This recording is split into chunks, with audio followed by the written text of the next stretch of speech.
Welcome back. आपने छुट्टियां में एंजॉय किया होगा अपने फैमिली मेम्बर्स के साथ और कुछ पढ़ाई भी की होगी। आज हम अपना सिलेबस कंटिन्यू करेंगे। आज हम चैप्टर स्टार्ट करेंगे डाटा हैंडलिंग। डाटा हैंडलिंग बहुत अच्छा, इंटरेस्टिंग और प्रैक्टिकल चैप्टर है। इसका यूज़ तो हम काफ़ी बार देखते हैं। छोटी क्लासेस में हमने डाटा क्या होता है, उसको कैसे कलेक्ट किया जाता है, उसको टैबुलेटेड फॉर्म में कैसे रखा जाता है या बार ग्राफ में कैसे दिखाया जाता है, ये सब पढ़ा था। और ये सब करने का हमारा मकसद क्या होता था कि इनको ऑर्गेनाइज करके हम उसमें से इंफॉर्मेशन को ड्रॉ कर सकें। यहाँ पे कुछ एग्जांपल्स दिए हैं, जैसे ये देखिए, ये एक डाटा है, temperature of city as on 26/2006 कि अलग अलग सिटीज़ में मैक्सिमम और मिनिमम टेम्परेचर कितना रहा।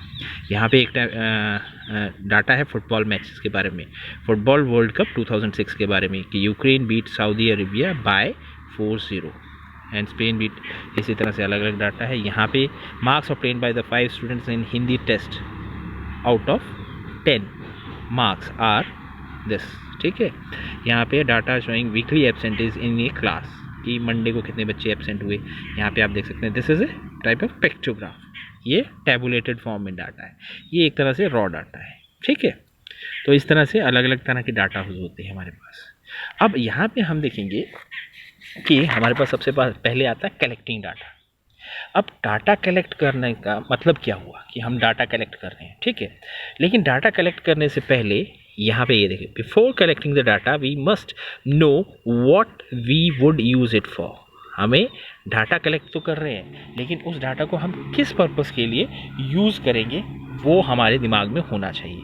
अब जैसे यहाँ पे एक एग्जांपल लिया है कि जैसे यहाँ पे हमारे पास एक ये टेबल बता रहा है हमें टेम्परेचर एज ऑन 26/2006, एक पर्टिकुलर डे में इस सिटीज़ का टेम्परेचर क्या है। अगर हम जानना चाहें कि अलग अलग सिटी में maximum temperature through out the year 2006 में कितना होगा, तो ये वाला डाटा हमारे लिए सफिशिएंट नहीं होगा, वो पर्पस हमारा सॉल्व नहीं होगा। तो इसीलिए डाटा कलेक्ट करने से पहले हमारे पास हम उसको डाटा को किस पर्पस के लिए यूज़ करेंगे ये बिल्कुल क्लियर होना चाहिए। ठीक है, अगला स्टेप हमारा जो आता है दैट इज़ ऑर्गेनाइजिंग डाटा। इसमें देखिए, एक मिसेस नीलम एक क्लास टीचर है, she wants to know the how the children has performed in English. अब वो क्या करती है, हर बच्चे का नंबर इस तरह से लिखना शुरू कर देती है। अब इस तरह से नंबर लिखने से उसका पर्पस सॉल्व नहीं होगा कि बच्चों की परफॉर्मेंस कैसी रही। तो एक उसकी फ्रेंड है जो उसको आइडिया देती है इस तरह से नंबर लिखने पे। इससे क्या होगा, उसको थोड़ी बहुत इन्फॉर्मेशन मिल रही है कि हर बच्चे के कितने नंबर हैं।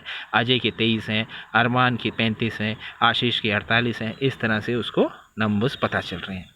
अब एक और फ्रेंड उसको एक और आइडिया देती है कि उसको मेरिट के हिसाब से कि सबसे हाईएस्ट, जैसे Ashish got the highest marks that is 48, उससे कम आए गोविंद के 46 इस टाइम पे ऑर्गेनाइज करने पे। तो इस तरह से हम डाटा को ऑर्गेनाइज कर सकते हैं ताकि हम उससे जल्दी और ज़्यादा इंफॉर्मेशन को ड्रॉ कर सकें। ठीक है बच्चों, अब आगे हमारे पास आती है रिप्रेजेंटेटिव वैल्यू। सबसे पहली और बेसिक रिप्रेजेंटेटिव वैल्यू होती है एवरेज। ठीक है, जैसे लिखा है Isha spends on an average of 5 hours daily for her studies. यानी कि ईशा लड़की है, लगभग वो हर रोज़ मान के चला जाए कि 5 घंटे वो पढ़ती है। इसका मतलब ये नहीं है कि वो रोज़ ही 5 घंटे पढ़ती है, कुछ दिन वो 5 घंटे से कम भी पढ़ती है, कुछ दिन वो 5 घंटों से ज़्यादा भी पढ़ती है, लेकिन एवरेज हम कह सकते हैं कि वो रोज़ 5 घंटा लगभग पढ़ती है। ठीक है, इसी तरह से देखिएगा यहाँ पे एक और एग्जांपल है, the average temperature at this time of the year is about 40 degree Celsius. मतलब इस टाइम पे अलग अलग सालों के हम लगभग हर साल इतना टेम्परेचर हो सकता है। किसी साल इससे 2-3 डिग्री कम हो सकता है, किसी साल 2-3 डिग्री ज़्यादा हो सकता है। तो this is what average stands for. Next हमारे पास आता है arithmetic mean. Arithmetic mean most common, सबसे कॉमन ये रिप्रेजेंटेटिव वैल्यू है अर्थमेटिक मीन या मीन। इसको समझने के लिए आप एक एग्जांपल जैसे इन्होंने लिया है कि we have 2 vessels containing which contains 20 litres and 60 litres of milk respectively. ठीक है, तो average what is the amount that each vessel would have if both share the milk equally। ठीक है। दोनों अगर हम उनका एवरेज निकालना चाहे, अर्थमेटिक मीन निकालना चाहे कि अर्थमेटिक मीन कितना होगा ईच वेसल का, कि दोनों में बराबर आ जाए, तो हम क्या करेंगे, दोनों को ऐड कर लेंगे, डिवाइड कर देंगे 2 से। We have 2 quantities and 2 observations, तो इनको ऐड करके 2 से डिवाइड कर दिए, 40 litres. Each vessel would have 40 litres of milk. ठीक है। अगर हम इसका फॉर्मूला देखें, इसको हम मीन से भी लिखते हैं, it is sum of all observation over number of observation. यहाँ पे हमारे पास 2 ऑब्जर्वेशन थे, इनका sum divided by number of observation 2 थी। ठीक है। तो इसी तरह से एक एग्जांपल यहाँ पे एक और ले लेते हैं। देखिए ये वाला एग्जांपल बहुत अच्छा एग्जांपल है। A batsman scored the following number of runs in 6 innings. 6 innings यानी कि 6 मैचेस में 6 इनिंग्स उसने खेली और उसमें उसने 36, 35, 50, 46, 60, 55 मार्क्स रन्स बनाए।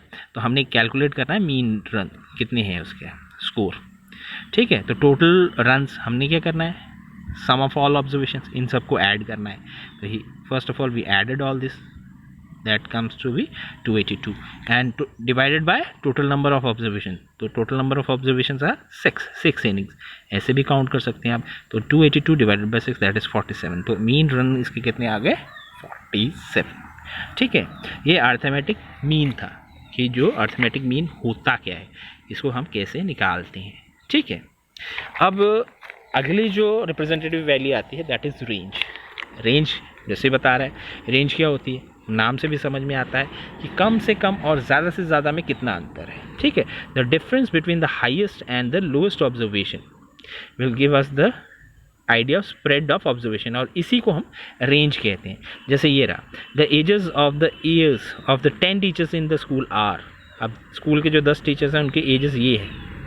ठीक है। तो रेंज निकालनी हो तो सबसे छोटी एज का टीचर कौन है, दैट इज 23 ईयर्स का है एक टीचर, और सबसे ज़्यादा 54। तो हम इन दोनों को माइनस कर देंगे। जैसे देखिए, what is the age of the oldest teacher, तो ओल्डेस्ट टीचर की एज क्या है 54 एंड यंगेस्ट की क्या है 53 ईयर। तो रेंज क्या हुई, highest minus lowest that is 31 years. Mean के लिए क्या करना है, सबको ऐड करना है, डिवाइड करना है नंबर ऑफ टीचर्स से। ठीक है। तो ये आ गया मीन। होप आपको ये समझ में आया होगा। अब आपने क्या करना है, आज ये जो एक्सरसाइज दी हुई है 3.1, इसके अलग अलग क्वेश्चंस हैं, इनको आपने सॉल्व करने की कोशिश करनी है। ठीक है। मैं नहीं करवाऊँगा, ये आप करेंगे। अगर आपकी कोई डाउट है तो आप वो पूछ सकते हैं। कोई अलग क्वेश्चन है जो आपको नहीं समझ में आ रहा, आप ग्रुप में शेयर करिए, तो मैं आपको वो क्वेश्चन ज़रूर समझाऊंगा। We have 9 questions, you have to solve all these 9 questions yourself. ठीक है बच्चों। थैंक यू बच्चों।